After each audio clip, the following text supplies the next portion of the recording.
Welcome to the Growtality Podcast. I'm Carrie Preston. It's a pleasure to be with everyone today. The topic is very basic, and like a good black blouse, it can come in handy to go back and revisit some of the basics. Sometimes it takes the think out of things. But I'd like you to just pause, take a deep breath, exhale, and imagine you are sitting at your desk or you are taking a walk, but you are alone and you are thinking about something that you would like to accomplish, achieve, or a desired result or outcome. And the reality is, it doesn't put you in a good state of mind because it seems too daunting, or there's potentially an obstacle with a personality at play. Our topic today is really about how do we get into a peak state so that we can make strong decisions, lead our teams with confidence, really serve and deliver, whether it's a presentation, a meeting, or an interaction with a loved one. And so I want to talk you through facing problems, but showing up at your best self, what we call peak state, beautiful state, true to self state, any of those, whatever works best for you. And so here's a few lessons that I've learned over the past month. I've taken a month off of the podcast. I was working on a research project, and I was also doing some learning for myself so that I could provide additional input to all of my audiences in 2022. And the first lesson that I'd like to bring up is that problems are a sign of life. Problems mean we are living. And a lot of times when we say, oh, I have a problem, it's like the physiology, the weight we carry, the heaviness, the feeling that it's a problem versus I have a challenge. And maybe you do have a problem, but either way, this is something that you can handle. You know how to tackle challenges. And so the first is the biggest problem is that we realize that we have to set the right frame of what we're facing.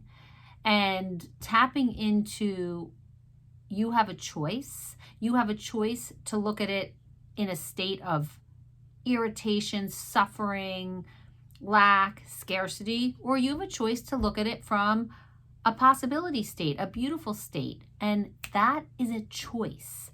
And so again, language matters, the focus we put on things, the meaning we add to things, all of that really can matter when looking to achieve an outcome or result, or something that seems like it's a mountain that's very big and daunting or hard to potentially climb.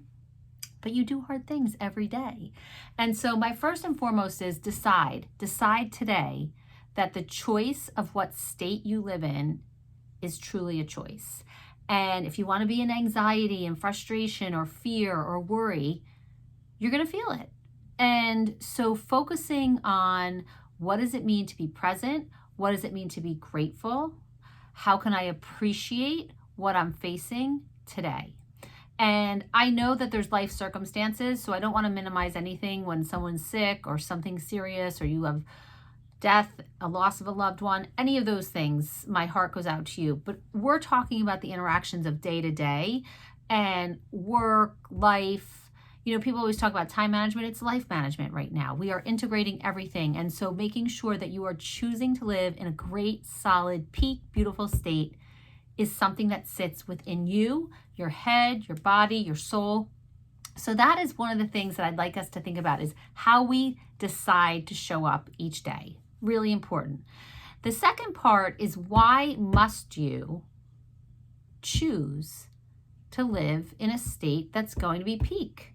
And so sometimes people think about, what does it feel like when you are in that state of that state of suffering? And for me, it's a state of feels toxic, it feels heavy, there's a dark cloud, and it is draining, it can be depleting. Now, at the very least, a neutral state, right? So that you can figure out like what competencies do I have that'll help me move forward? How do I feel more fulfilled today? I think we've talked about this, but I start each morning with a priming activity, and there's 3 steps. You do breathing, you get yourself really like getting your body ready and primed. Then you do some memories of gratitude and really put yourself back into like those moments. And, you know, whether it's something that you experienced, a really monumental life event, or just something so simple. I had a friend recently who shipped me a bag of avocados. Thank you, Arlene. And it put me in such a beautiful state that people are so kind and caring and thoughtful and generous. And so in the mornings, getting yourself prepared, whether it's through the breathing, through the gratitude, and then also focused on what is the 1, 2, or 3 things that are must for me that I want to make sure that I focus on. What are my desired outcomes? Those are key elements to getting yourself ready for the day. Now, the second is why. Why would you choose to live in this state? What's in it for you? You know, living every day as if it's your last is a really simple concept. And so if you get into the habit of building good habits that really focus you, and be kind to yourself. Sometimes we go too long without going to the restroom or getting a glass of water, or we push ourselves and don't eat lunch. And so take care of the habits. Do things in somewhat of a routine so that you prevent any type of shaking of your core or feeling frustration or something that will cause you to lose your patience or your composure. And then every day, no matter what, seek to find a way to serve someone else other than yourself. Very basic. And it can be small, medium, and large, but that is something that can make a huge impact. And then the third is, what if you did what you said you were going to do, and you honored this beautiful state, and you honored making sure that you were setting yourself up for success and taking time to plan and taking time to breathe and doing things in a routine and a habit that will lead you to what you're seeking to find? What would that bring you? For me, it's a smile. It's a feeling of relaxation. It's a feeling of, you know, overall rooted and grounded in who I am as a human.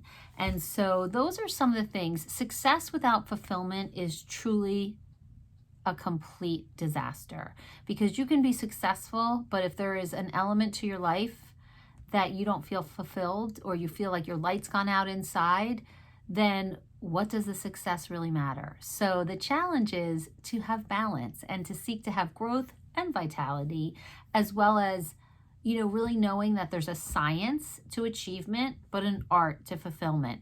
And so taking time to think about how do you incorporate both the science of achievement and the art of fulfillment into your day. Have a wonderful week, everyone.